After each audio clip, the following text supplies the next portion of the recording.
નમસ્કાર, હું સુજલ દવે. ગુજરાતમાં મતદાનને ગણતરીના દિવસો જ બાકી રહ્યા છે અને દરેક પોઈન્ટ બ્લેન્કમાં મેં મતદાન કરવા માટે તમને કરેલી અપીલને ધ્યાનમાં રાખીને તમે મતદાન કરવા જવાના છો ત્યારે તમારે જાણી લેવું જોઈએ કે તમે જેને મત આપવા જઈ રહ્યા છો તે ઉમેદવારની શૈક્ષણિક લાયકાત શું છે, તેની આર્થિક સ્થિતિ કેવી છે, શું તે એટલો સક્ષમ છે કે તમારા પ્રશ્નોનું સમાધાન કરી શકે. આમ તો તમારા મગજમાં ઠસાવી દેવામાં આવ્યું છે કે તમે ઉમેદવારને નહીં પણ એક વ્યક્તિને જ મત આપો, પણ તમારે આ માનસિકતામાંથી બહાર આવવું પડશે, કેમ કે તમે જેને ચૂંટશો તે જ ઉમેદવાર તમારા સવાલોનો જવાબ આપશે. જો નેતાજી ચૂંટાયા પછી તમારી વચ્ચે આવે તો. એટલે જ આજે અમે તમને તમારા ઉમેદવારથી વાકેફ કરવાનો પ્રયાસ કરીશું. એસોસિએશન ફોર ડેમોક્રેટિક રિફોર્મ નામની સંસ્થા 2004થી આ અંગે જહેમત ઉઠાવી મારા જેવા પત્રકારનું કામ સરળ કરી રહી છે. આ સંસ્થા દેશના તમામ ઉમેદવારોના સોગંદનામા, ઉમેદવારી પત્ર અને તેની મિલકતોની સમીક્ષા કરીને લોકો વચ્ચે મૂકે છે, જેથી મતદાતાને પોતાનો નેતા ચૂંટવામાં સરળતા રહે. ગુજરાતમાં સંસ્થાની શાખા ગાંધીનગરમાં કાર્યરત છે, જેના પ્રતિનિધિ પંક્તિ જોગે પોતાની ટીમ સાથે હાલમાં જ રાજ્યની 26 બેઠકો પર ચૂંટણી લડતા તમામ ઉમેદવારોની વિગતો મેળવી છે. તમને માત્ર એમ જ છે કે રાજ્યમાં માત્ર ભાજપ અને કોંગ્રેસ વચ્ચે જ ચૂંટણી થઈ રહી છે, પણ ના, એવું નથી. તમને જાણીને આશ્ચર્ય થશે, રાજ્યમાં 9થી પણ વધારે રાજકીય પક્ષો 26 બેઠકો મેળવવા માટે મેદાને પડ્યા છે. અપક્ષ અલગ 26 બેઠકો મેળવવા કુલ 371 ઉમેદવાર મેદાનમાં છે, ચૂંટાવાના માત્ર 26, જેમનું ભાવિ આગામી 23મી એપ્રિલે તમે નક્કી કરશો. તમે જેને ચૂંટવાના છો તે 371માંથી 57 ઉમેદવાર એટલે કે 20% ઉમેદવાર કરોડપતિ છે. ભાજપે મેદાનમાં ઉતારેલા 26માંથી 24, કોંગ્રેસના 26માંથી 23, હિન્દુસ્તાન નિર્માણ દળ કે જેમને ટિકિટ આપી છે તે 9 પૈકીના 3 ઉમેદવાર કરોડપતિ છે. સબસ આ ચૂંટણીમાં 197 ઉમેદવારો સ્વતંત્ર લડી રહ્યા છે, એટલે કે આ ઉમેદવારોને કોઈ પક્ષ સાથે લેવા દેવા નથી. તે પૈકીના 17 ઉમેદવાર જેને કોઈ પક્ષ સાથે લેવા દેવા નથી, તે પૈકીના 17 ઉમેદવાર કરોડપતિ છે. જો કરોડપતિ ઉમેદવારની વાત થતી હોય તો ભાજપના CR પાટીલને કેવી રીતે ભૂલાય? તેમણે તેમની સંપત્તિ 44 કરોડ હોવાની જાહેરાત કરી છે. પાટીલ નવસારીથી મેદાનમાં છે. તેમના પછી આવે છે મહેસાણાના ઉમેદવાર શારદાબેન પટેલ, ભાજપના છે. શારદાબેન પટેલનો ક્રમાંક આવે છે બીજો. તેમણે પણ 44 કરોડની સંપત્તિ હોવાની જાહેરાત કરી છે. જો કે CR પાટીલ કરતાં તેમની પાસે 50 લાખ ઓછા હોવાથી તેમનું યાદીમાં બીજું સ્થાન છે. જામનગરના ઉમેદવાર પૂનમ માડમ ત્રીજા ક્રમાંક પર છે. કરોડપતિની વાત થઈ રહી છે, ત્રીજા ક્રમાંક પર છે. તેમની પાસે 42 કરોડની સંપત્તિ છે. આ દોડમાં કોંગ્રેસ પણ પાછળ નથી.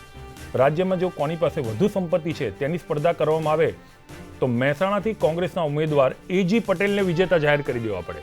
તેમની પાસે 69 કરોડની સંપત્તિ છે. ગણિત મારું નબળું છે, આંકડા બોલવામાં ક્યાંક ભૂલ થાય તો હું માફી માંગુ છું, એડજસ્ટ કરી લેજો. શું કરું, મારા ગણિતના શિક્ષકે મને તેમના વિષયમાં થોડી છૂટછાટ આપી હતી, એનું જ આ પરિણામ છે. જામનગરના ઉમેદવાર કોંગ્રેસના છે.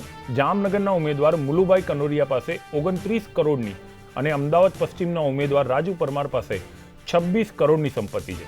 બીજા પણ ઉમેદવારોની યાદી મારી પાસે છે, જેમના નામ સમય મર્યાદાને કારણે લઈ નથી શકતો, તો તેમણે ખોટું લગાડવાની જરૂર નથી. અહીંયા એક બાબત ધ્યાન પર આવી છે.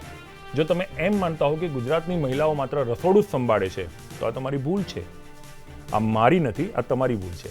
આ વખતની ચૂંટણીમાં જે મહિલા ઉમેદવાર છે તે પૈકીની 7 મહિલાઓ કરોડપતિ છે, જેમાં શારદાબેન પટેલ, પૂનમ માડમ, ગીતા પટેલ, રંજન ભટ્ટ, દીપિકાબેન સુતરિયા, દર્શનાબેન જરદોસ અને ભારતીબેન સિયાળનો સમાવેશ થાય છે. આમ ભાજપે 4 કરોડપતિ અને કોંગ્રેસે 1 કરોડપતિ મહિલાને મેદાનમાં ઉતારી છે. હવે જરા ઉમેદવારોની શૈક્ષણિક લાયકાત પર આવીએ. ખાસ એક શૈક્ષણિક લાયકાત એક એવી વસ્તુ છે ને કે તમને ખબર પડશે કે આપણો ઉમેદવાર કેટલો બુદ્ધિશાળી છે.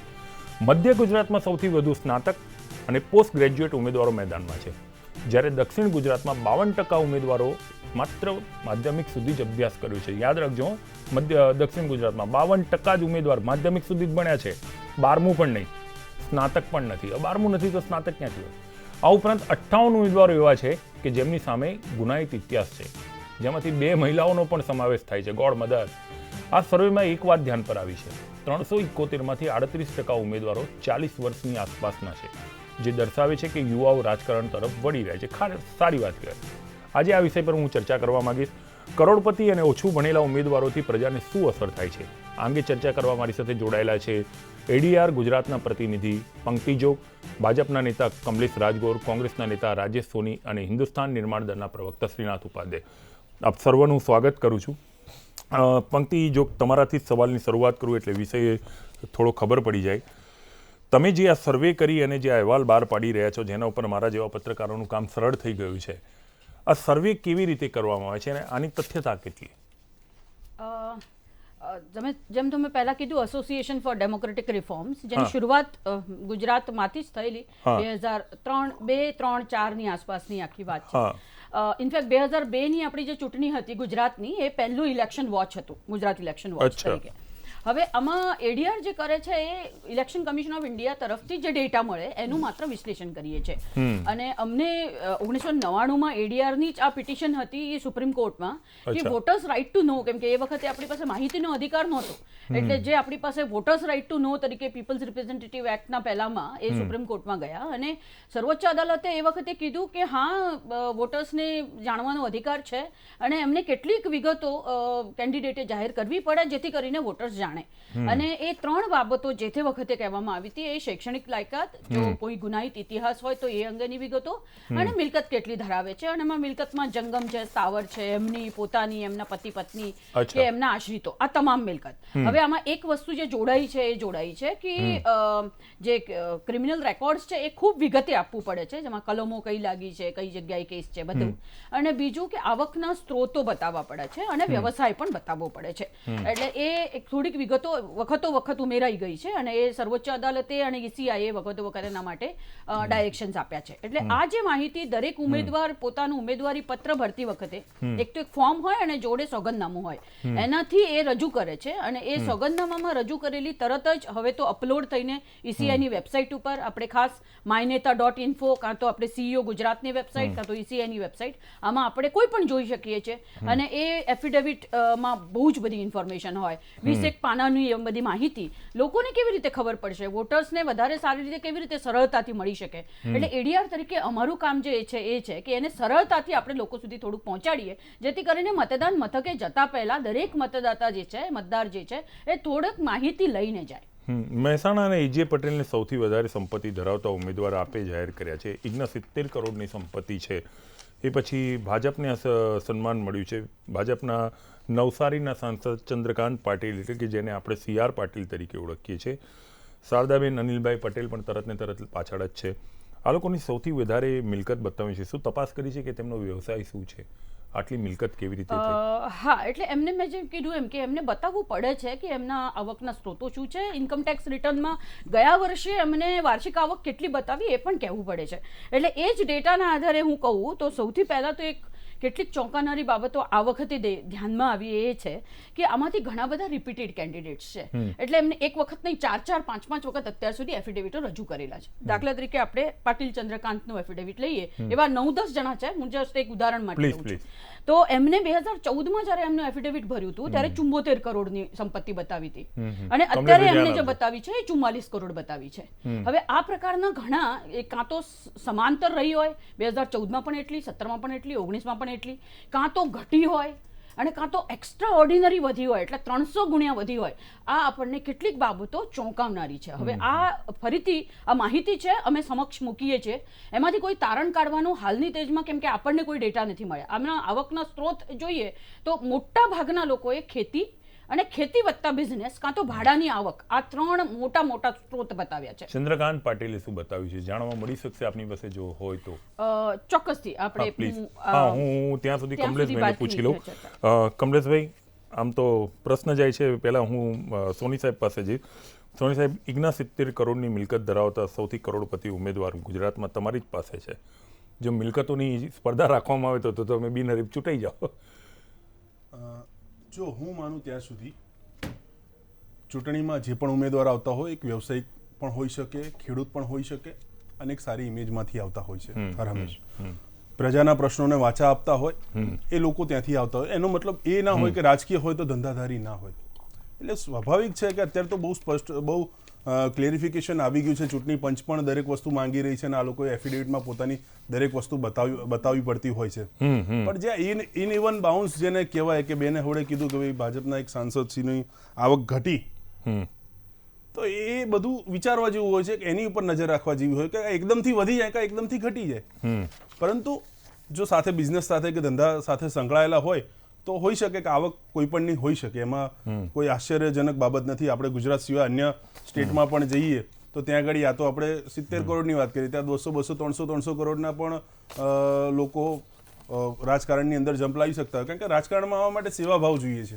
જો કે હાલ ભારતીય જનતા પાર્ટીના સાંસદોની વિચારધારા અલગ હશે આનાથી, પણ રાજકારણની અંદર ગમે તે પ્રવેશી શકે, અને તો બધાને હક છે. જી આપ આપની વાત કરો. એટલે મારું એવું વ્યક્તિગત માનવું છે કે કોઈ પણ માણસ ચૂંટણી લડતો હોય એટલે એની સાચા આંકડા એને જાહેર કરવા જોઈએ, પ્રજા સમક્ષ મૂકવા જોઈએ. એટલે મતદારને પોતાનો જે હક છે વોટરને જાણવાનો કે ભાઈ એનો ઉમેદવાર કોણ છે અને પાસે શું કેટલી સંપત્તિ છે અને એ શું કરવા માંગવાનો છે, એટલે એનો હક છે ને દરેક ઉમેદવારે પોતાની સાચી માહિતી ચૂંટણી પંચને આપવી જ જોઈએ અને પ્રજા સમક્ષ પણ મૂકવી જોઈએ. ભારતીય જનતા પાર્ટીના 26 ઉમેદવાર છે, જેમાંથી 24 કરોડપતિ છે. કોંગ્રેસના 26 ઉમેદવાર છે, જેમાંથી 23 કરોડપતિ છે. એટલે આમ જોવા જઈએ તો ભારતીય જનતા પાર્ટીનો રેશિયો 92% થાય છે અને કોંગ્રેસનો 89% થઈ રહ્યા છે. તો તમારો લગભગ એવો જ જવાબ હશે. એટલે હું જરા ભારતીય જનતા પાર્ટીના મારા આમંત્રિતને પૂછી લઉં કે CR પાટીલની જ વાત આવી રહી છે, એ વ્યવસાય પણ આવશે. પંક્તિબેન એમના તારણહાર ઉપર કંઈક કામ કરી જ રહ્યા છે એટલે આવશે. પણ શું આ સંપત્તિ વધવી અને અત્યારે જે પ્રાથમિક વાત થઈ છે એમાં CR પાટીલની 30 કરોડથી પણ વધારે સંપત્તિ ઘટતી બતાવી છે એમણે. શું આના પાછળના કોઈ કારણ તમારી પાસે હોય તો? જો પહેલાં તો સૌથી પહેલાં હું અભિનંદન આ સંસ્થાને આપું છું, ડેમોક્રેટિક, બહુ સારી, કે જેણે આવો સર્વે કર્યો. પરંતુ એના કરતાં પણ એક સ્ટેપ આગળ જઈને તમારે વિચારવું જોઈએ કે આ બધું અત્યારે કેમ ચાલી રહ્યું છે. શેષાનજી આપણે જ્યાં મુખ્ય ચૂંટણી અધિકારી આવ્યા અને એના પછી જે ચૂંટણી પંચે નિર્ણયો લીધા એના કારણે ઘણું બધું પારદર્શક વસ્તુ ચૂંટણી પંચ ની પાસે વિગતો આવતી ગઈ, ઉમેદવારોની અને બીજા બધાની. અને તમે વિચાર કરો, સૌથી વધારે પૈસા ઇકોનોમિકલ દ્રષ્ટિએ જે બી માણસ ઇન્કમ કરતો હોય એ ઇન્કમ ટેક્સમાં એની આવક બતાવતો હોય. ઇન્કમ ટેક્સ વાળાનો વિષય થઈ જાય કે આવક કેમ વધી કેમ ઘટી, અને એમને એક આખો ડિપાર્ટમેન્ટ છે કે એનું કેલ્ક્યુલેશન કરતા હોય છે. એટલે એ વિષયમાં બહુ કદાચ કેમ કરવું એના કરતા ટાઈમ બગાડવા કરતા મોટા ભાગે આ સંસ્થા દ્વારા જે મોટો રેકોર્ડ એક કરવામાં આવ્યો છે, આ તો જો કે મને એમ લાગે છે પંક્તિબેન ગુજરાતના જ ડેટા છે. આપણે ગુજરાતની જ ચર્ચા કરીએ. ઓલ ઓવર ઇન્ડિયા આજે આપણે મારી પાસે છે લોકસભાના ઇલેક્શનની અંદર આ ડેટા મોટા ભાગે લોકસભાના ઇલેક્શનની અંદર ઇન્ડિયા લેવલે પણ રાષ્ટ્રીય લેવલે પણ આ ડેટા હોય. હા, એ લોકોએ પાડ્યા છે, મારી પાસે છે. વધારે સારું આપણા માટે રહે કે કયા સ્ટેટની અંદર અથવા તો કયા પાર્ટીની અંદર સૌથી વધારે એ છે. કેમ કે અહીં તો 15 વર્ષથી અથવા તો 14 વર્ષથી ભારતીય જનતા પાર્ટીના સંસદ સભ્યો વધારે છે ગુજરાતની અંદર, તો સ્વાભાવિક છે કે એમની પ્લસ માઇનસ અને જે બી વસ્તુ મળતી હોય એ ડેટા આપને વધારે મળે. એટલે મેં આગળ કીધું ને કે શેષાનજીને આપણે વધારે ધન્યવાદ આપવા જોઈએ. જે સંસ્થા કામ કરી રહી છે એ ડેટાને બી, અને ચોખ્ખી જ વસ્તુ છે કે એ લખીને જ ચૂંટણી ફોર્મ ભરતી વખતે આપે છે એફિડેવિટ કરીને, અને એના સ્ત્રોત પણ બતાવે છે આવકના.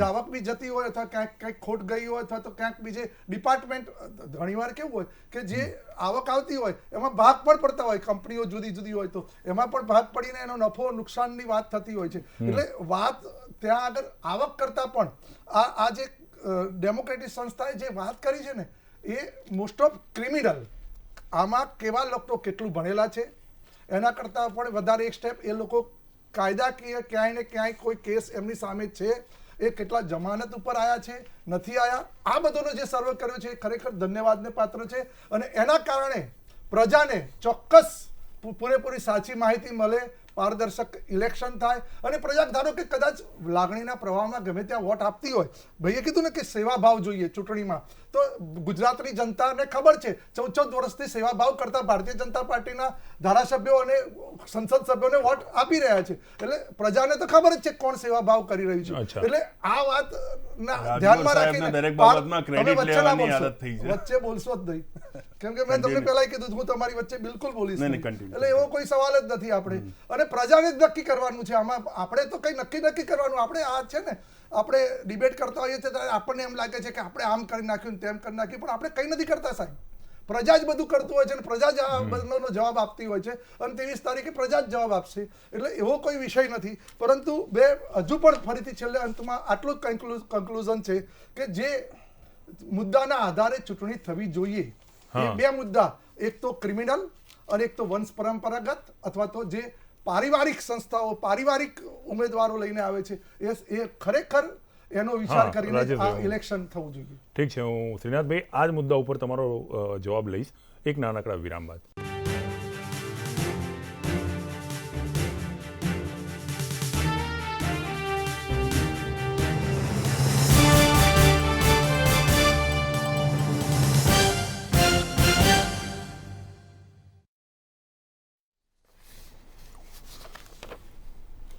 Welcome back. શ્રીનાથભાઈ, બ્રેકમાં જતા પહેલાં એક પ્રશ્ન હતો. રાજેશભાઈ અને કમલેશભાઈ બંનેની વાતનું તાત્પર્ય છેલ્લે એટલું જ હતું કે ઉમેદવારની લાયકાત જોઈ અને હું જેમ જેમ ચર્ચા આગળ જશે એમ બીજા વિષયો ઉપર આપણે ચર્ચા કરીશું, પણ મત આપવો જોઈએ એના ઉપર આપની પ્રતિક્રિયા લઈશ. શૈક્ષણિક લાયકાત મુજબ શૈક્ષણિક લાયકાત છે, આર્થિક છે, બધી જ વસ્તુઓ અંદર આવી જાય છે. એટલે મારી પાસે એક થોડી તેલંગાણાની માહિતી છે વિધાનસભાની. હા, એમાં આ વખતે જે હમણાં ચૂંટણી થઈ છે એમાં 2 PhD, 24 PG, 4 ડૉક્ટર, 5 એન્જિનિયર, 9 વકીલ અને 44 ગ્રેજ્યુએટ છે. અને એમાં બીજેપીનો 1% પણ નથી. એમાં કોઈ એટલે નથી. એ તો સ્વાભાવિક છે કે ત્યાં સંગઠન ના હોય એટલે બીજેપીનું કશું ના હોય ને બાકી કશું ના હોય, બાકી થોડું ઘણું કોંગ્રેસ હોય. પણ કુલ મળીને અત્યારે એક એક્ઝામ્પલ આખા દેશમાં જો કોઈ વિધાનસભાનો જોઈએ તો તેલંગાણાની વિધાનસભામાં આટલા બધા લોકો એજ્યુકેટેડ છે. નંબર 1. એટલે એક સારી પરિસ્થિતિ છે કે ભાઈ તેલંગાણા જેવા સ્ટેટમાં આટલા બધા એજ્યુકેટેડ લોકો છે. તો એમાં કદાચ હું માનું છું કે કદાચ નાનું સ્ટેટ હોવાથી પણ આવી પરિસ્થિતિ કદાચ નિર્માણ થતી હોય. નંબર 1. બીજું કે જો આપણે માત્ર એજ્યુકેશનની જ વાત કરીએ તો હું થોડો સુજલભાઈ થોડો આ મુદ્દાથી થોડો હટીને એક વાત કરું કે બહુ સિરિયસ વસ્તુ છે કે આપણે જો એમ માનીએ છીએ કે એજ્યુકેશન જ આ દેશમાંથી બહુ મહત્વનું છે ને એના દ્વારા જ દેશનો વિકાસ કે બાકી બધું ચૂંટણીથી લઈને બધી પ્રક્રિયામાં, તો વર્લ્ડ ઓવરની પરિસ્થિતિ જોઈએ તો સૌથી મોટો આતંકવાદી ઓસામા બિન લાદેન એ હાઈલી એજ્યુકેટેડ માણસ હતો અને આખા વિશ્વમાં એણે આતંકવાદનો એક ભયંકર ત્રાસ સર્જ્યો હતો.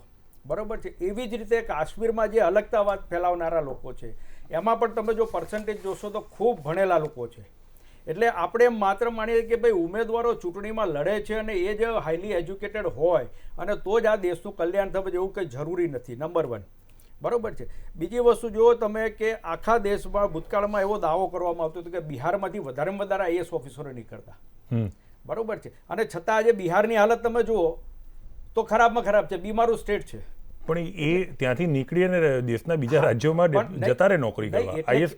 IAS કેડર નીકળે છે તો એની સાથે બીજા લોકો પણ બિહારમાં ભણે જ છે. તક્ષશિલા જેવી ઇન્સ્ટિટ્યૂટ પણ ત્યાં હતી અને આજે બી બિહારનું સ્ટાન્ડર્ડ જુઓ તો છે જ. અચ્છા, એની જોડે જોડે કેરળનો દાખલો. અમારા સામાન્ય રીતે લોકો એમ કહે છે, સંઘ પરિવારના લોકો બી એક વખત કહેતા હતા કે ભાઈ કેરળમાં અને બાકી રીતે કે કેરળ એ હાઈલી એજ્યુકેટેડ સ્ટેટ છે પણ it was ruled by communist. તો કોમ્યુનિસ્ટ હોવાને લીધે કેરળની જે આર્થિક પરિસ્થિતિ ધીમે ધીમે ખરાબ થતી. જો તમે ઇતિહાસ જોશો તો કેરળના સારા બંદરો હતા અને એ બધા ધીમે ધીમે નષ્ટ થઈ ગયા અને ત્યાં બિઝનેસ બધો ખલાસ થતો ગયો અને આજે એટલી બધી પરિસ્થિતિ ખરાબ છે આર્થિક રીતે. એટલે એ જ રીતે વેસ્ટ બેંગાલ.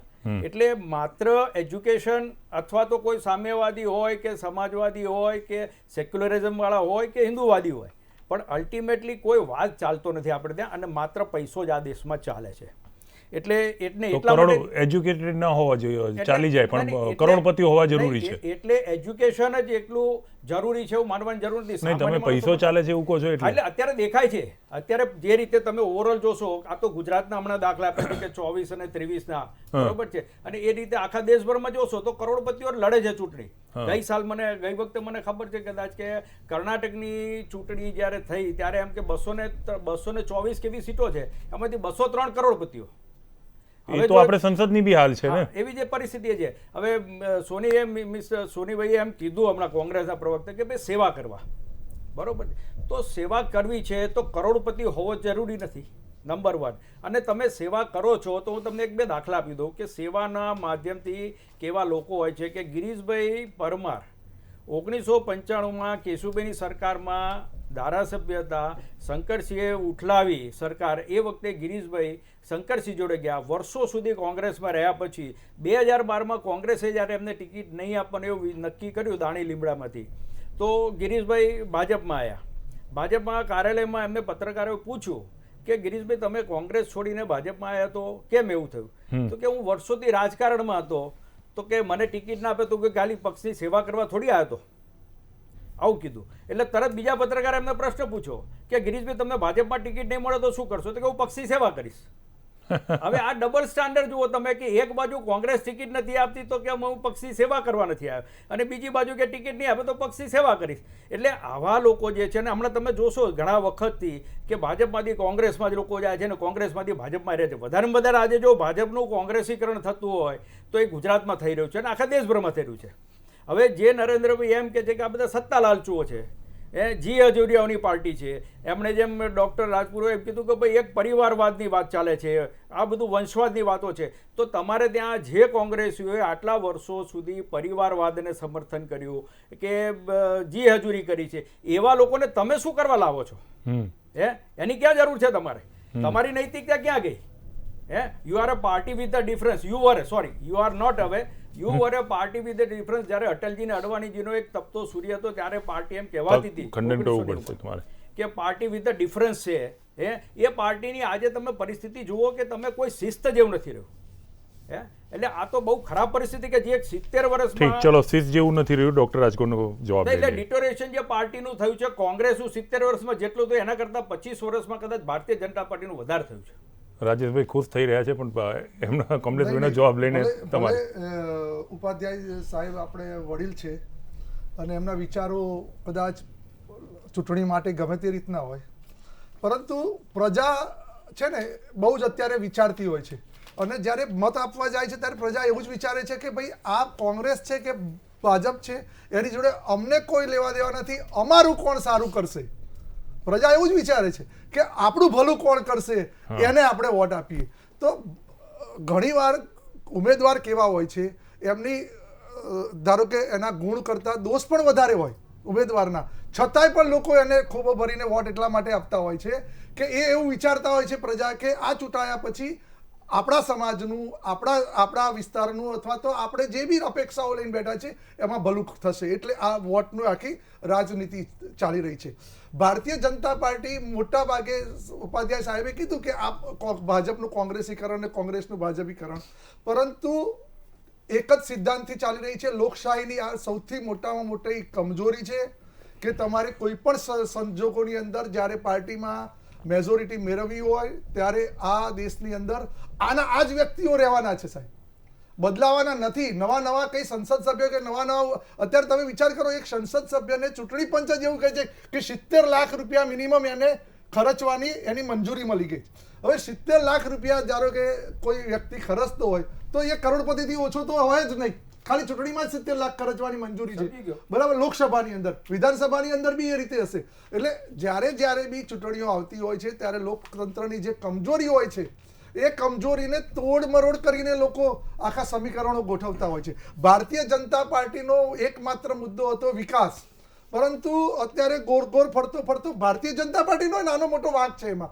એવો વિકાસ તો વિકાસનો તો શબ્દ એક બાજુ જતો રહ્યો અને બધા મુદ્દા બીજા થઈ ગયા અને આખા મુદ્દા આધારિત જે રાજનીતિ અત્યારે કરવાની હતી એ રાજનીતિ થતી જ નથી અને સરવારે અત્યારે આપણે પ્રજાને ગુમરાહ કરી રહ્યા છે એવું લાગે છે કે જે સબર નેતૃત્વ આપે એવા વ્યક્તિ જે નિર્ભયપણે સાચું બોલો છો ને એટલે મારી સલામ લેતા જજો. ભલે તમે અત્યારે જો સાચું બોલવાથી કદાચ નુકસાન શું થવાનું છે?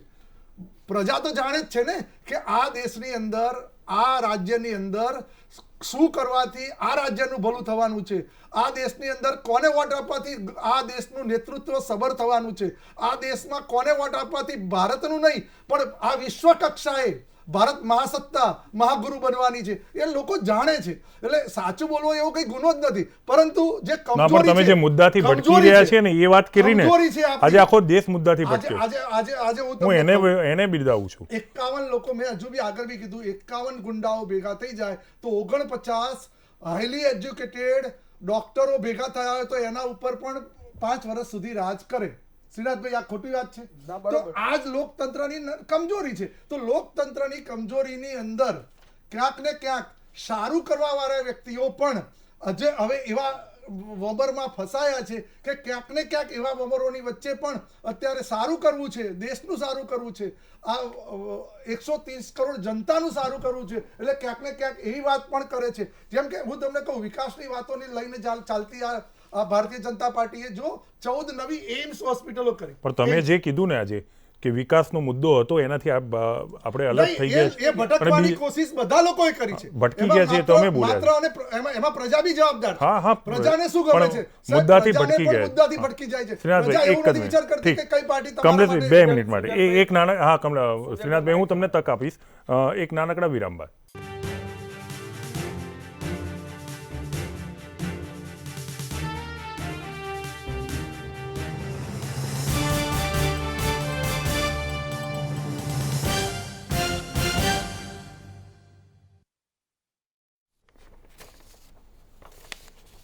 Welcome back. વાત ચાલી રહી છે ઉમેદવારની સમીક્ષા ઉપર. પંક્તિજી, CR પાટીલનો વ્યવસાય શું નીકળે છે? એમને એમનો વ્યવસાય જે બતાવ્યો છે એ ખેતી પહેલાં બતાવ્યું છે, પછી કોમા મૂકીને બિઝનેસ એવું કીધું છે, અને પછી સંસદ તરીકે એમને જે પગાર મળે છે એની વાત કરી છે. એમના પત્નીની આવક એમને ખેતી અને વધતા બિઝનેસની આવક એવું બતાવ્યું છે. એટલે આ બંને એમના વ્યવસાયિક સ્ત્રોતો કે આવકની સ્ત્રોત તરીકે ગણી શકે. એમને ગયા વર્ષનું ITR રિટર્ન આપણે જોઈએ તો 56 લાખનું ITR રિટર્ન પર્સનલ આવકનું એમને બતાવેલું અહીં દર્શાવે છે. ઠીક છે, તો એ હિસાબે જો એ ખેડૂત તો થયા ને, તો ગુજરાતમાં ખેડૂતોની સ્થિતિ સારી છે એવું કહી શકાય ને? હે શ્રીનાથભાઈ? એટલે બહુ ખરાબ પરિસ્થિતિ કહેવાય. અચ્છા, એટલે આમાં એટલું છે કે એમના જે એસેસમેન્ટ આવે છે, જે એમણે વાત કરી હમણાં, કે ક્રિમિનલ કેસોને તો તમને FIR થયેલી હોય ને કોર્ટમાં કેસ ચાલતા હોય એની ઉપર લાવે, પણ આ જે એકાઉન્ટિંગની જે સિસ્ટમ એમણે ગણીને એ તો એફિડેવિટ ઉપર ને જે એમણે માહિતી આપી એના ઉપરથી જલી આવે છે, બરાબર. ઇન્કમ ટેક્સ પુરોહિત સાહેબે જેમ કીધું કે ભાઈ અમે રાજગોર સાહેબે કે ભાઈ અમે ઇન્કમ ટેક્સ ડિપાર્ટમેન્ટ જે એનું એસેસમેન્ટ કરે છે, પણ એક સંસદ સભ્ય હોય, રૂલિંગ પાર્ટી હોય, ઇવન ઓપોઝિશનમાં પણ સંસદ સભ્યો હોય છે, એટલે સરકારી અધિકારીઓ એમના માટે થોડો સોફ્ટ કોર્નર રાખતા જ હોય. એટલે આ બધી માહિતીઓ જે આવતી હોય છે એમાં કેટલું શક્ય બને છે અને કેટલી ઇન્કવાયરીઓ સામાન્ય માણસને એમાં કશી ખબર પડે એમ નથી. પણ ક્રિમિનલ સાઈડ અને બાકીનો જે ઇસ્યુ છે એમાં હું તમને કહું કે ભાઈ 2-4 દાખલા આપી દઉં તમને, કે અત્યારે CR પાટીલની જ વાત ચાલે છે. સૂર્યાપુર બેંક હજુ બધાને ખબર છે, બરોબર છે. એમનું સૂર્યાપુર બેંકને જો ખોટમાં લઈ ગયા તો CR પાટીલ એના માટે જવાબદાર છે, બરોબર છે. બીજું તમે જુઓ કે CD પટેલ ખેડા જિલ્લામાં જે આપણે ખેડા નાગરિક બેંક છે એને બી બરબાદ કરી નાખી. દીપકભાઈ પટેલ સાથી નામથી છે, એમણે ચરોતર બેંક બરબાદ કરી છે. દિલીપ સંઘાણીના સમયમાં તો અનેક બેંકો, આશરે લગભગ 85 બેંકો ગુજરાતના જ્યારે મિનિસ્ટર હતા ત્યારે બેંકો બરબાદ કરી નાખી છે. અને એમાં એમનું પણ જુનાગઢમાં એમાં થોડું હતું જ એ બધું. શંકર ચૌધરી, ડૉક્ટર રાજગોર સાહેબ તમને એક જાણકારી આપું કે શંકર ચૌધરીએ 2001ની સાલમાં જે ભૂકંપ આવ્યો ત્યારે રાધનપુરમાં એક સ્કૂલ પોતાની માલિકીની નહોતી છતાં કોકની માલિકીની એ બતાવી અને સેન્ટ્રલ ગવર્મેન્ટમાંથી અટલજીની સરકારે જે આર્થિક મદદ જે નક્કી કરી હતી એ પ્રમાણે ખોટા દસ્તાવેજો લઈથી એ લોન લઈ આવ્યા લગભગ 21 લાખ રૂપિયાની. પછી કોઈ એમનો વિરોધી હતો, એને ખબર પડી અને ઈ went to the high court also. હાઈકોર્ટમાં કેસ ચાલ્યો અને એ છેવટે અલ્ટિમેટલી એ સિદ્ધ થયું કે આ ખોટું બધું હતું, એ દસ્તાવેજો ખોટા હતા ને બધું હતું. તો એમને 21 લાખ રૂપિયાની મુદ્દલ અને બીજું લગભગ 15 લાખ રૂપિયા વ્યાજ, આ બધું થઈને એમણે પાછા પરત કરવા પડ્યા હતા કેન્દ્ર સરકારને. અને એમાં હદ એ છે કે ભારતીય જનતા પાર્ટી હિન્દુત્વની પાર્ટીની વાતો કરનાર એ સંસ્થા છે એ વિવેકાનંદના નામની સંસ્થા, અને એમાં જ મોટો ભ્રષ્ટાચાર કરવાનો. અને એ હાઈકોર્ટે એ મંજૂર કરે કીધા પછી એમણે 36 લાખ રૂપિયા શંકરભાઈએ જમા કરાયા છે, અને છતાં એ બી મંત્રી તરીકે બેઠા હોય અને તે નરેન્દ્ર મોદીની સરકારમાં હોય. એ કેટલી વાસ્તવિકતા છે જ્યારે નરેન્દ્રભાઈ આખા દેશભરમાં કહે છે હું ખાતો નથી ને ખાવા નથી દેતો. નંબર 1. કમલેશભાઈ, તમારે ખંડન કરવું એટલે બોલો બોલો. નહીં, એટલે આ તો સ્પષ્ટ છે, એનું જજમેન્ટ મારી પાસે છે. આજે શંકર ચૌધરીની એ જજમેન્ટ તમને કહેતો તો મારી પાસે આમાં પણ છે, મારા એ વાતનો છેદ ઉડી જશે પછી. હે ખાતો ખાવા નથી દેતો એટલે એ તો ખોટી વાત છે. નરેન્દ્રભાઈ જે કહે છે આખા દેશભરમાં, સાહેબ હું સિદ્ધ કરવા માંગુ છું અને હું બહુ સ્પષ્ટ કહું છું સુજલભાઈ કે જો ગુજરાતમાં તટસ્થ રીતે ઇન્કવાયરી થાય તો નરેન્દ્રભાઈ એકલા જેલમાં નહીં, એમના કેટલાય મિનિસ્ટરો જેલમાં જાય એમ છે અને કેટલાય IAS ઓફિસરો. મારે શંકર ચૌધરી પર એક હું તમને 2 મિનિટ માટે વિરામ લેવો પડશે. કમલેશભાઈ, નહીં, વ્યક્તિગત ધારો કે કોઈ પણ વ્યક્તિએ કંઈ પણ ગુનો કર્યો હોય અથવા તો ક્યાંય કંઈક પ્લસ માઇનસ તમે મેં કહ્યું ક્ષતિ દેખાઈ હોય તો હાઈકોર્ટ એની રીતે એમાં એ કેસ કર્યો, એમાં એમને સજા થઈ હશે તો એમને દંડ ભર્યો હશે. નહીં, પણ રાષ્ટ્રીય લેવલે જ્યારે આ નહીં, એ ધારાસભ્ય હતા, એ સારા ધારાસભ્ય રાષ્ટ્રીય હતા. લેવલે જ્યારે આ સામાન્ય માણસ લોકસભાની હતા, ચૂંટણી એ ચાલી રહી ધારાસભ્ય છે હતા. ત્યારે હું તમને એ જ કહું છું, રાષ્ટ્રીય લેવલે જે આ લોકસભાની ચૂંટણી ચાલી રહી છે ત્યારે તમે એમ કહે છો કે નરેન્દ્રભાઈ એવું કહે છે કે હું ખાતો નથી અને ખાવા નથી દેતો, ત્યારે હું એ જ કહું છું કે આ જ્યારે 2014ની ચૂંટણી થઈ ત્યારે નરેન્દ્રભાઈએ આ શબ્દો વાપર્યા હતા. અને એ પહેલા એવું હતું કે યુપીએની જે 10 વર્ષ સરકાર ચાલી એની અંદર જે યુપીએના મંત્રીઓ હતા એ દરેક મંત્રીઓ પોતાની જાતને વડાપ્રધાન માનતા હતા અને ઓરિજિનલ વડાપ્રધાન હતા, એને કોઈ વડાપ્રધાન નહોતું માનતું. કમનસીબીથી જો, અને એના કારણે જે ભ્રષ્ટાચાર થયો અને ભ્રષ્ટાચાર એટલી માઝા મૂકી દીધી કે જેના કારણે એમને સત્તા પણ છોડવી પડી. ત્યારે નરેન્દ્રભાઈનું આ સ્ટેટમેન્ટ હતું. અને આજે પણ હું તમને કહું છું કે જે સાપેક્ષ ભ્રષ્ટાચાર, જો કમલનાથજી 291 કરોડ એકાઉન્ટેબિલિટી, મેં કીધું ને, તમે તમારે ચોપડે બતાવેલા પૈસા, લોકસભાના કોઈ પણ ઉમેદવારે ચોપડે બતાવેલા પૈસાનો અત્યારે ચર્ચાનો કોઈ અવકાશ જ નથી. એ તો ઇન્કમ ટેક્સ વાળા જાણે છે ને, એને રિટર્ન બી ભર્યું હશે અને એના પાન કાર્ડમાં બી બધું બતાવ્યું હશે. ભાઈ, જે એકાઉન્ટેબલ જે પૈસા ક્યાંથી આયા 291 કરોડ, તો એ ક્યાં આયા 281 કરોડ ક્યાંથી આયા એમના કમલનાથના મરતિયા જોડેથી? આ બધો વિષય અત્યારે મૂકવાની જરૂર છે. કદાચ કોઈ વ્યક્તિગત કોઈ આ વસ્તુ, તો રાજેશભાઈ છે, પ્રતિક્રિયા લઈ લો. રાજેશભાઈ હવે હું રાજગોર સાહેબની વાતનો જવાબ આપવા માંગીશ. એક તો ખૂબ જ દુર્ભાગ્યપૂર્ણ છે એમનું જે નિવેદન છે, જે એમને કીધું કે કોંગ્રેસની 10 વર્ષની સત્તા હતી અને એમાં પીએમ ને કોઈ સાંભળતા નથી. હું રાજગોર સાહેબને જરાક એમની ભાષા માટે પણ કહેવા માંગીશ કે વર્લ્ડના બેસ્ટ ઇકોનોમિસ્ટ જ્યારે 10 વર્ષનું એમનું શાસન હતું, આજે પણ લોકો એમને યાદ કરી રહ્યા છે કે એમના સમયમાં જે ગ્રોથ થયો હતો એ આજે પણ નથી થયો. બીજી વાત તમને આનાથી આગળ વધારતા કહું કે તમે શંકર ચૌધરીની વાત કરી. તમે શંકર ચૌધરી આટલું મોટું કોમ્પાઉન્ડ કર્યું, આ ભારતીય જનતા પાર્ટીની સરકાર હતી. જો ના હોત જેલમાં બેઠા હોત, તેમ છતાં તમે મિનિસ્ટર બનાવી રાખ્યા. અરે સાહેબ, ભ્રષ્ટાચારની વાત કરો છો, સૌરાષ્ટ્રમાં 4000 કરોડનો મફકળી કાંડ થયો, તમે એની અંદર શું કર્યું? જો ભારતીય જનતા પાર્ટી ભ્રષ્ટાચારની વાત કરતી હોય તો એમને પોતાની સામે શીશો મૂકીને જોવું જોઈએ. અને આ ખાતો નથી, ખાવા દેતો નથી વાળી વાત તો સાહેબ એક જુમલા જેવી સાબિત થઈ છે. કારણ કે તમે તમારા રાષ્ટ્રીય અધ્યક્ષના પુત્ર જય શાહ 50,000 થી 75 કરોડે પહોંચી જતા હોય સાહેબ, તો તમે ભ્રષ્ટાચારની વાત તમારા મોઢે સોંપતી નથી. અને એનથી બી વધારે આગળ આપણે વાત કરીએ તો તમે જે વંશવાદની વાત કરી આગળના મુદ્દામાં, સાહેબ આ દેશની અંદર હાલ તમારી પાર્ટીમાં માત્ર એક જ ચહેરો ચાલી રહ્યો છે. તમારા મિનિસ્ટરોને તમે કોઈ સામાન્ય વ્યક્તિને ઉભા રાખીને પૂછી જોજો કે કેન્દ્રમાં કેટલા મિનિસ્ટર છે સાહેબ.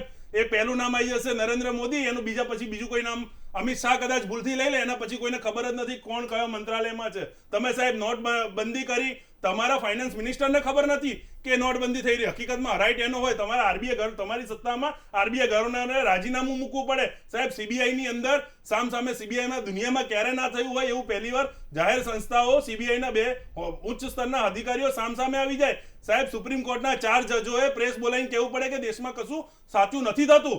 જો આટલી ગંભીર બાબતો હોય તમારા દેશની, તમારા રાજ્યની અંદર છેલ્લા 4.5 વર્ષની અંદર જે ભ્રષ્ટાચારે માજા મૂકી છે, 30,000 કરોડ રૂપિયા તમે રાફેલની અંદર અનિલ અંબાણીને આપી રહ્યા છો, 9,000 કરોડ વિજય માલ્યા લઈને જતો. ચલો ઠીક, આ બધા આક્ષેપો થઈ ગયા. રાજેશભાઈ આ બધા આક્ષેપો થઈ ગયા છે. કમલેશભાઈ 2 મિનિટ તમને. પંક્તિબેન, હું આમાં ફરીથી આપણો જે આજનો મુદ્દો છે એના ઉપર આવવા માંગીશ એટલા માટે કે આપણે વાત કરતા હતા પહેલા કે જે એસેટ કેન્ડિડેટ બતાવે છે પોતાની આવક, એમાં ઘણી બધી બાબતો એમને બતાવવી પડે છે. હવે આપણે એક પહેલા ઉદાહરણ લીધું કે જેમાં ઘટી રહ્યું છે કે વધી રહ્યું છે કે સેમ રહે છે, પણ આમાં અમે 2-3 રીતે જો અમને ગંભીર બહુ બાબતો આમાં એ લાગી છે કે આ કેન્ડિડેટે એફિડેવિટ આપવું આ એટલી નાની સૂની વાત નથી. તમે કમિશન ચૂંટણી પંચની સમક્ષ તમે કંઈક વિગતો એફિડેવિટ ઉપર આપો છો એટલે એ સાચી હોવી જોઈએ. તમે દેશના આવતીકાલના નેતાઓ બનવા તરફ જઈ રહ્યા છો, બનવા માંગો છો, એ વખતે પણ તમે સાચું જે કાયદાએ કીધું છે અને કેવી રીતે કીધું છે એ ના મૂકી શકો તો કાં તો 2 વસ્તુ થાય. કાં તો તમને બિલકુલ એ એફિડેવિટ કેવી રીતે ભરવાનું એ નથી ખબર પડતી, અને કાં તો તમે જાણી જોઈને એની કેટલા એફિડેવિટ ખોટા નીકળે છે. હું ખોટા તો નહીં કહું, પણ મારી ડિસ્ક્રિપન્સી એટલે એમાં મને કઈ ભેદ દેખાય છે. ઓકે. દાખલા તરીકે એક એફિડેવિટ એવું છે કે જેમાં કોનું છે? ભારતીબેન શિયાળનું છે અને એમાં એમની પણ ઇન્કમ ઘટેલી પછી વધેલી પછી ફરી ઘટેલી એવું દેખાય આપણને, જે એફિડેવિટ્સ 2-3 છે એમાં. હવે એમાં અમે એફિડેવિટ્સ કાઢીને અંદર ગયા કે આવું કેમ થાય, તો ખબર પડી કે આમાં જે સ્થાવર મિલકત છે એમાં આપણને ફેરફાર દેખાય છે. તો સ્થાવર મિલકતની અંદર ફેરફાર ક્યાં દેખાય કે કોઈક વસ્તુ આપણે જતી રહી હોય સ્થાવરમાંથી તો દેખાય. તો જતી મારે તો નમવું નથી પડશે. રહી. એમને પ્લોટ છે અને પ્લોટ ઉપર ઘર છે, તો એમને એક વખત 2012 ની અંદર બહુ જ વ્યવસ્થિત રીતે એની જે બજાર કિંમત છે એ બતાવેલી છે અને ત્યાર પછી એમને બજાર કિંમત બતાવવાના બદલે માત્ર પ્લોટની કિંમત બતાવી છે અને ત્યાર ઉપર બાંધેલું જે બાંધકામ છે 1700 સ્ક્વેર ફૂટનું, જે એને કંઈ બતાવ્યું જ નથી અને લાગુ પડતું નથી આખું કોલમ ભરી નાખ્યું છે એને. આ તો એક ઉદાહરણ આપું છું હું સુજલભાઈ. જી, સમજી ગયો. એટલું બહુ બધી ગંભીર વાત છે, આવી બહુ રીતે ગંભીર વાત છે. discrepancy તો એ લોકોએ પણ ઓળખવું જોઈએ અને મને લાગે છે બધા પક્ષોએ અને ખૂબ ગંભીરતાથી પોતાના ઉમેદવારોનું શિક્ષણ કરવું જોઈએ. ઠીક છે, આના ઉપર આપણે કમલેશભાઈનો ભારતીબેન શિયાળ ઉપર કમલેશભાઈની પ્રતિક્રિયા લઈ લઈશું, પણ એક નાનકડા વિરામ બાદ.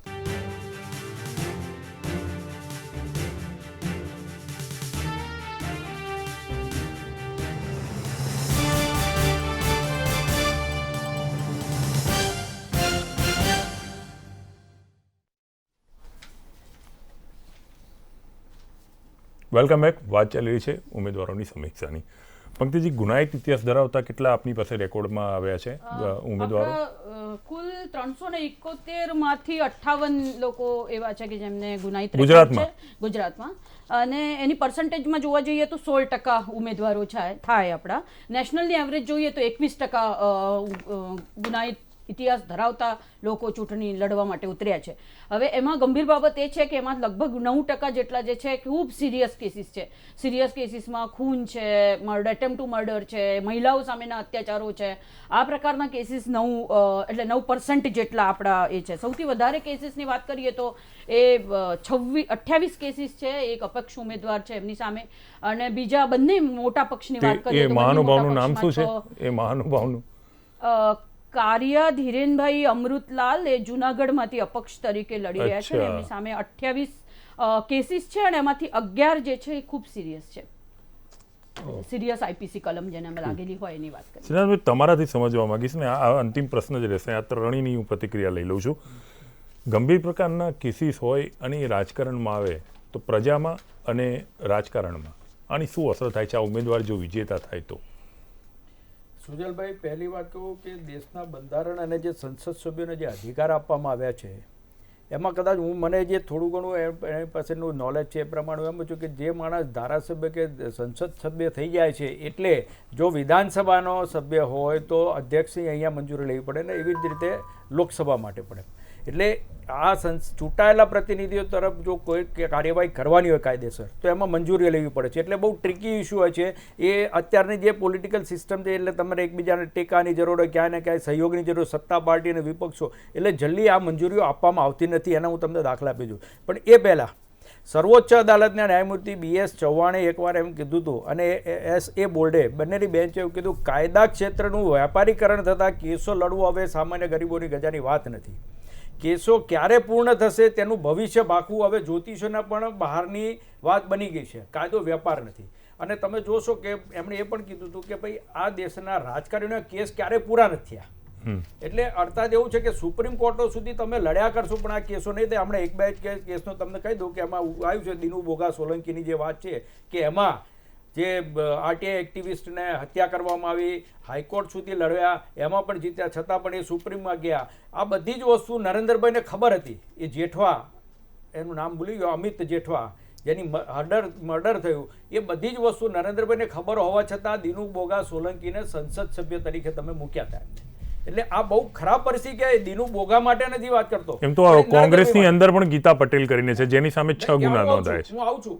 એવી જ રીતે પુરુષોત્તમ સોલંકી, એમના માટે પણ રાષ્ટ્રીય સ્વયંસેવક સંઘનું સાધના જે આવે છે એ સાધનામાં લખાયેલું છે કે ટાળા આરોપી હતા અને મુંબઈમાં જે તે વખતે 2001ની સાલમાં જે બધા કાંડો 1992 એ વખતે જે થયું ને હત્યાઓ થઈ ને મર્ડર કરીને ગુજરાતમાં આવી ગયા, એ માણસ આજે વિધાનસભા લડે છે જેની ઉપર 450 કરોડનો મત્સ્ય ઉદ્યોગમાં ભ્રષ્ટાચાર છે, એને પણ મિનિસ્ટર બનાવવામાં આવે છે અને એને આજે પણ બચાવવામાં આવે છે. સરકાર એમની ઉપર કોઈ એક્શન નથી, હાઈકોર્ટ કહે છે તો પણ બરોબર છે. બીજા ભાવસિંહ રાઠોડ, આ બંને પક્ષો માટે શરમજનક વાત છે કે ભાવસિંહ રાઠોડ ઓરિજિનલ કોંગ્રેસના વ્યક્તિ હતા, ભૂતકાળમાં એમને ડ્રગ્સ ની હેરાફેરી માટે સજા થયેલી હતી, છતાંય 2009માં કોંગ્રેસના ચાલુ ધારાસભ્ય હતા.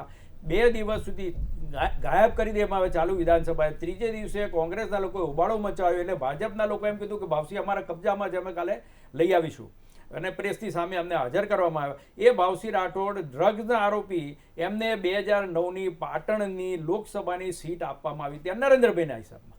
બરોબર છે. એટલે ક્રિમિનલ જો સાઈડ હતો આ તમે જો ને, જેનો છોકરો કિશોરસિંહ આજે પણ 2000 કરોડના કૌભાંડમાં આજે જેલમાં છે.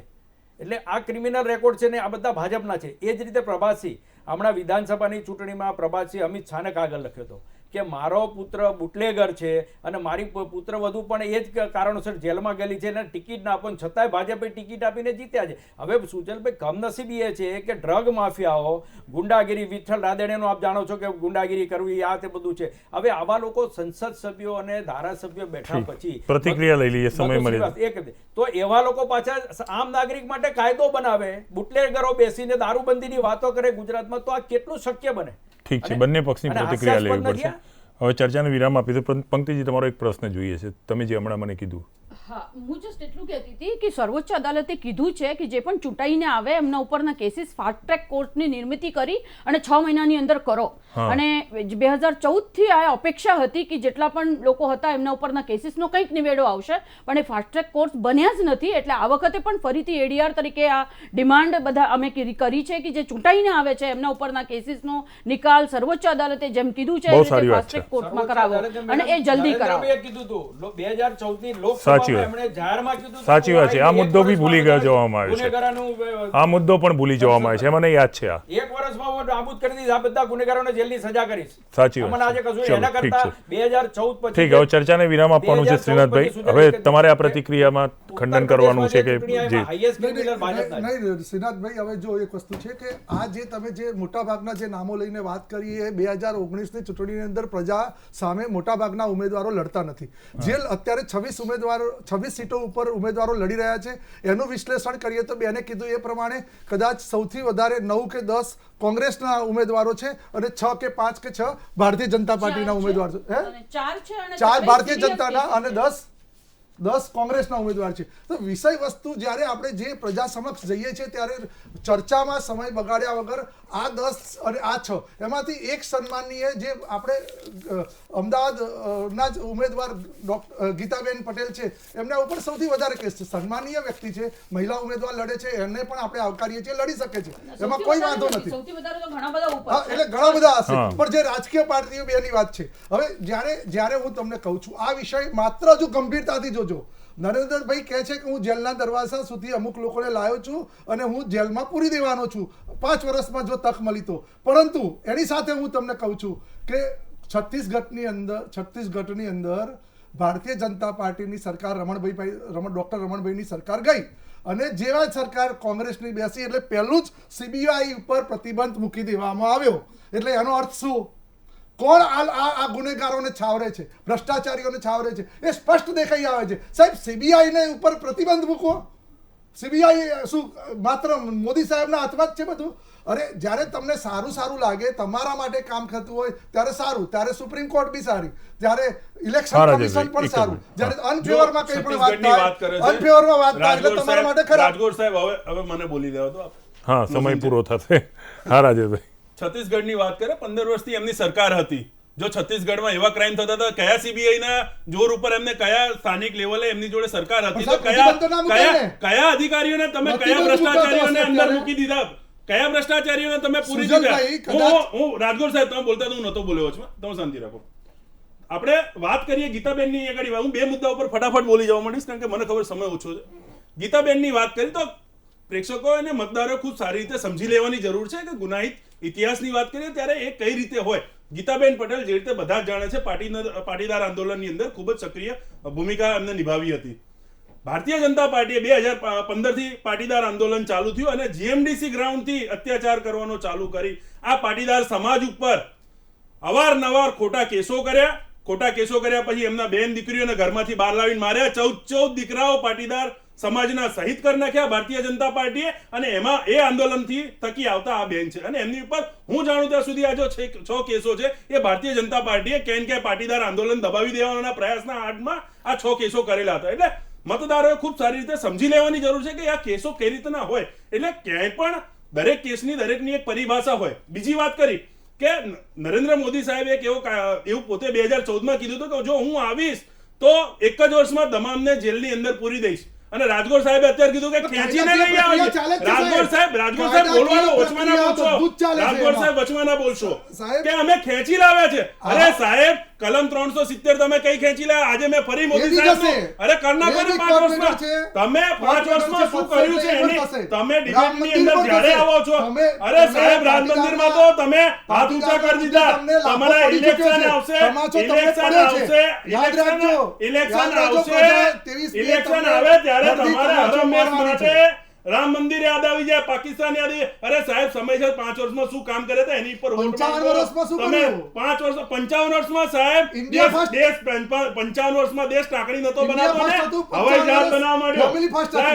સાહેબ 55 વર્ષમાં તમે તમારા 5.5 વર્ષની ચર્ચા કરો, 5.5 વર્ષની ચર્ચા કરો. તમે 5 વર્ષની અંદર તમે કોઈ કાર્ય નથી કર્યા, માત્ર વિદેશ યાત્રા પ્રજા નક્કી કરશે. અમે કર્યું કે નહીં, હું એ જ કહું છું. પ્રજા દેખી રહી છે. હાર ભારી તમને 3 રાજ્યમાં ઇલેક્શન પહેલા 3 રાજ્યમાં ઇલેક્શન પહેલા તમને પ્રજા તમાચો મારી દીધો. રાજસ્થાન, છત્તીસગઢ, મધ્યપ્રદેશ. સાહેબ બહુ ગુંડી રીતે તમે હાર્યા છો. સાહેબ સીબીઆઈમાં તો તમારા 2 અધિકારીઓ સૌથી પહેલા હામે આવી ગયા હતા. તમે સીબીઆઈ ની વાત કરો, તમે ઇન્સ્ટ્રુમેન્ટ બનાવી દીધું. સુપ્રીમ કોર્ટે રજા ઉપર ઉતારે, તમે ફરજિયાત સીબીઆઈ ના ડાયરેક્ટરને રજા ઉપર ઉતાર્યા હતા. સુપ્રીમ કોર્ટે એમને ફરી રીઅપોઇન્ટ કર્યા. ચલો આપણે મુદ્દા તમે રાત્રે 2 વાગે તમે એમને બદલી કાઢ્યા. સાહેબ સીબીઆઈ ઉપર તમે સીબીઆઈ ને તો સાહેબ તમે ઇન્સ્ટ્રુમેન્ટ બનાવી દીધું છે. ચલો ઠીક, સીબીઆઈ, આરબીઆઈ. ચલો રાજેશ, ચલો પ્રજા નક્કી કરશે. વાત તમારી સાચી છે, પ્રજા નક્કી કરશે. ઠીક છે, ઠીક. પંક્તિજી હવે માફ કરો. પંક્તિજી, શ્રીનાથભાઈ, રાજેશભાઈ અને ડોક્ટર રાજકોટ, આપ સર્વનો આભાર. ચર્ચાને અહીંયા વિરામમાં પૂછું સમય મર્યાદાને કારણે. તો આ હતી ચર્ચા તમામ ઉમેદવારની સમીક્ષાની.